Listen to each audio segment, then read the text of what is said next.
ஏங்க நான் இந்த மாடெல்லாம் நல்லா அழகா வரைஞ்சிட்டேங்க. ஆனா எனக்கு என்னமோ அந்த வால் தான் சாட்டிஸ்ஃபையா ஆக மாட்டேங்குது. பண்ணி இல்ல அந்த வாழை சரி பண்ணி அழகா மாத்திடுவேன். ஒன்னதான் பண்ணி மாதிரி வரைஞ்சு வச்சுக்கிறாங்க.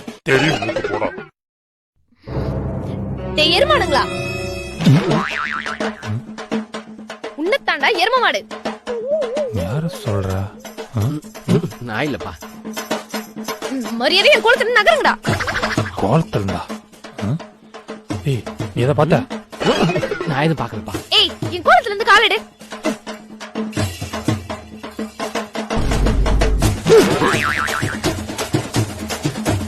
ஏன் ஒண்ணு புடி கோலத்தை அழைச்சிட்டல. நான் எவ்வளவு கஷ்டப்பட்டு போட தெரியுமா? இந்த மாதிரி கோலத்தை நான் பார்த்தது இல்லப்பா. இது கோலன்னு சொன்ன செருப்பால அடிப்பேன். திரும்பி வேணா ஃபர்ஸ்ட்ல இருந்து போடணும். போங்கடா. திரும்ப ஃபர்ஸ்ட்ல இருந்தா டேய் வந்துடா. அப்புறம் பாதி புள்ளி கோலம் காணான்னு சொல்லுவாடா. Download ShareChat.